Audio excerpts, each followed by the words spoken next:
I'm at Ducati UK. They've got a bit of a media day going on, and they've got all their fleet bikes available to test ride, basically. So I'm taking out the Hypermotards and doing a comparison between the SP and the standard one. I'll put a link to that video at the top if I've not published that already. And they've also got the Desert X here. So while this is here, I will borrow this and do a sort of proper review with this bike, and probably also a comparison with Greg between this and the Norden 701, which I love, because they're very similar sort of bikes, aren't they? So, but we're going to do a first ride on this machine here now.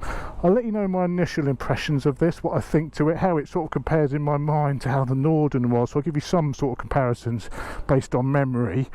But I love the look of it. Very, obviously very Dakar, very sort of retro as well, with the two twin headlights. Love the styling. Really like the styling. So let's jump aboard, take this for a little bit of a thrash around the Silverstone countryside, and I'll let you know my initial impressions of the new Ducati Desert X. Drop Z, roll the intro.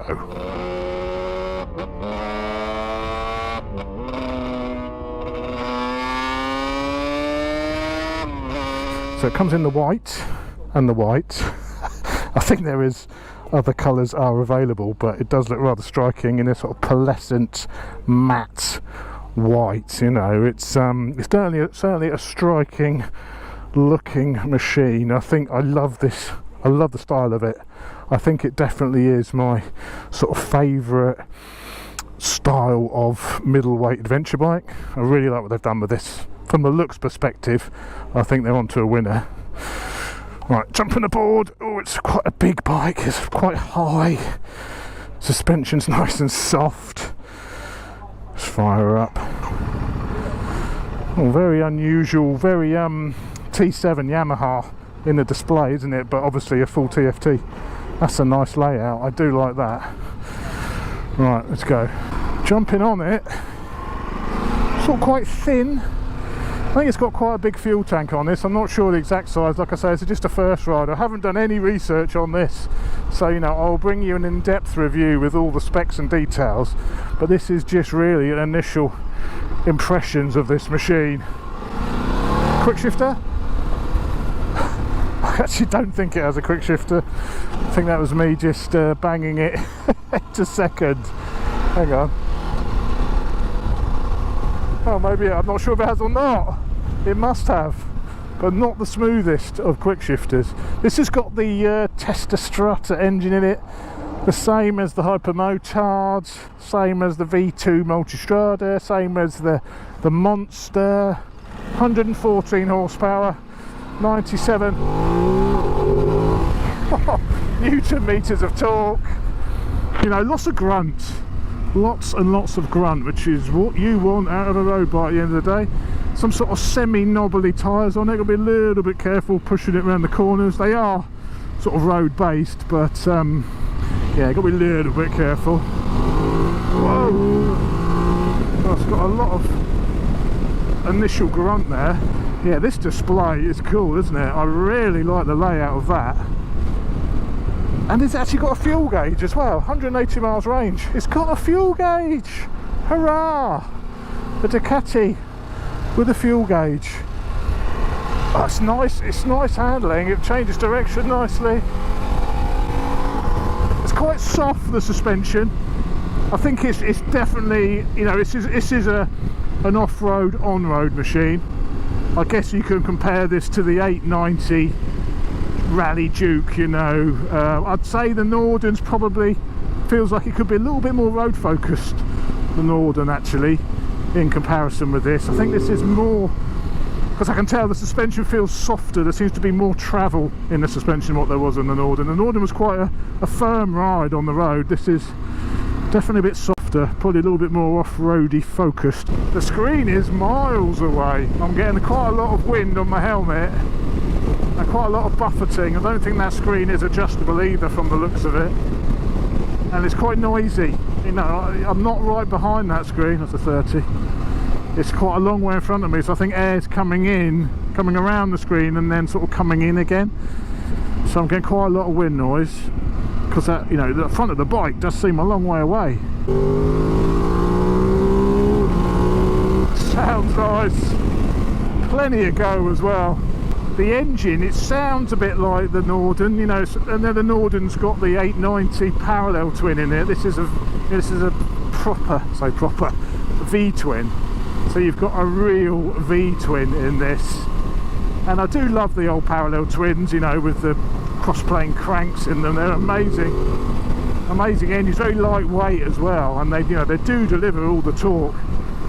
But I don't know, it's quite nice having a genuine V-twin here, or L-twin, whatever you want to call it. But I do quite like the fact that it's a V motor in this.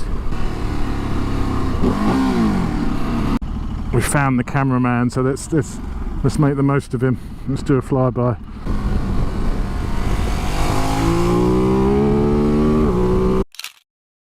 Bullbo's got to turn around somewhere now. Steering lock, look at the steering lock on that. That's incredible.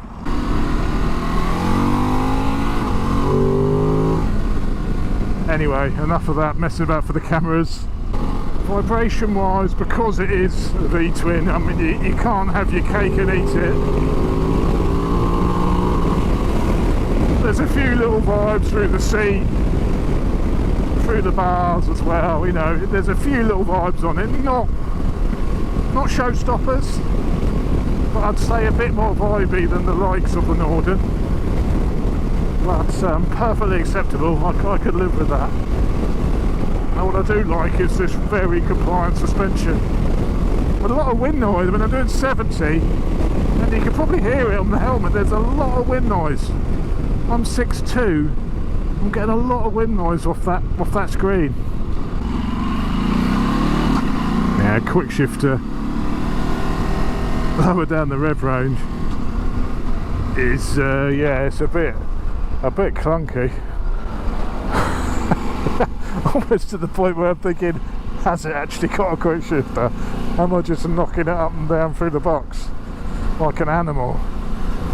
But I'm sure it has. But you wouldn't want to use that all the time. I have noticed, you know, the quick shifter on this Testa Strata engine is not as smooth as some of the other quick shifters on the Super Quattro engine, like in the V2 Street Fighter, and certainly the quick shifter in the V4 motors is buttery smooth. Not quite so refined on the Testa Strata engine. Testa Strata.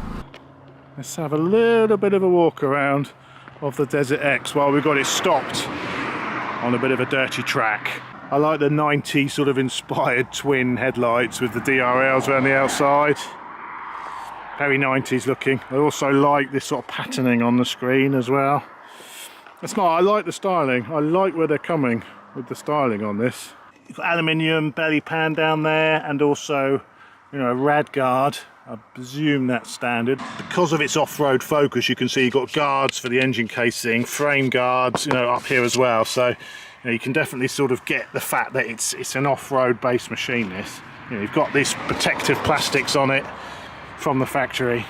Pirelli Scorpion tyres. I've been really impressed with these. As a road tyre with a bit of off-road capability, sort of gravel lanes, these are actually really good, these Pirelli Scorpions. And you've got tubeless wheels, tubeless rims as well, that with the spokes right on the outside, so you don't have to use tubes. Tubeless. Naughty little Brembo rear caliper. Grab rail on the back, and quite a funky little rear tail light on there as well, like that. I think as an optional extra on this, you can have another 8 litres worth of fuel on the back, and then it can be pumped into the front tank when it gets sort of half out. So you can have 8 litres sat on the rear, which can then be pumped into the front. What you do, love? The screen is really nice. I think that's a real classy layout with the screen. I like what they've done there. And fuel gauge, range till empty. On a Ducati, a fuel gauge. Still can't get over it. But there we go, the Desert X. Let's jump back on. Oh, it's so nice to stand up on. Grip with your knees. Has it got any cruise control? Yeah, it's got cruise control. Cruise on, set it like that, do you? Yeah, cruise control. Yeah, that's nice. No-handed. Cue the Titanic music. See you later, alligator. little bit here, faster corner, gets a little bit, it's a bit of a bumpy faster corner, follows a little bit, oh interesting, woo, front brake, loads of stopping power.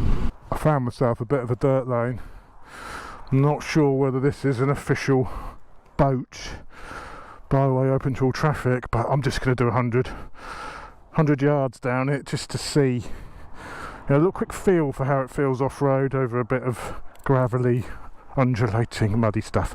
For you people who love a bit of muddy rutting. But I haven't bothered changing modes or anything, I just want to get a feel for it. As I thought, stood up, I'm 6'2", it's a really comfortable bike off-road. The bars are at a perfect height for me. Yeah, this is nice. Soaks up the bumps, you can tell that suspension is very soft. You know, it's definitely got a good off-road focus, this bike. Oh yes. That does perhaps feel a bit more off-road capable than the Norden actually. Loads of suspension travel. That's lovely. Hell yeah. Right, we need to do a bit more of that, I think, when we do a full test of this. But that's, for initial impressions, it's going to be brilliant off-road. But is it a bit too expensive for something you want to take off-road? I guess it's the question. Is it a bit too nice, a bit too pretty to be, you know, something to take down lanes and drop? I don't know. I guess that's the question. I mean, the T7 Yamaha, the Touareg from Aprilia, you know, they're more sort of 10 grand. You know, they're a lot cheaper than this. I do wonder whether you'd really want to spend this sort of money on a bike you're going to go drop down lanes. I know you can get all the crash bars and stuff for it, but things are going to break. So, you know, they've definitely built some good off-road potential into this, but whether you want to take a bike of this value off-road and as pretty as this off-road, I'm really not sure. So there we go, quick initial impressions video of the new Desert X. I think it seems very, very good. It's definitely worth following up with a more in-depth review of this machine. What I will do is I'll do a comparison with this and the Norden with Greg. I'll get Greg organised. We'll come up here, do a comparison of the Norden versus the Desert X and see which one's best. I think this is a fair bit more money in normal Ducati fashion. I think this is around the £15,000 mark. I'll put it on the screen if I've got that wrong. But I think it's definitely worth a comparison with the Norden, because if you're looking for you know, an off-roady middleweight, the Norden is my favourite. So it seems only right to compare it to the latest offering from Ducati. So if you're interested in that and you're not subscribed, click the subscribe button. If you can think of any other good comparisons to do, not just with this, but with any other bikes on the market at the moment, let me know in the comments below, because I'll try and get that organised. I want to really concentrate on doing some comparisons with Greg, because they've been a little bit lacking this year so far. So let me know what you want to see in the comments. And that's it, and I will see you on the next video. Take care guys, see you later. Power level 1, which is full power.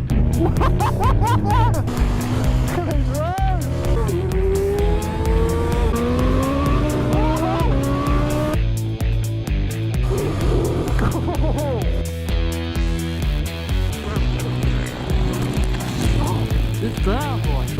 I could do that all day. What have you done here? I told you I was scared back there. I've never dropped a bike before in my life. Oh! Backfire! That's it! That's it! Listen to this. Never mind getting beat up. Give me this any day of the week.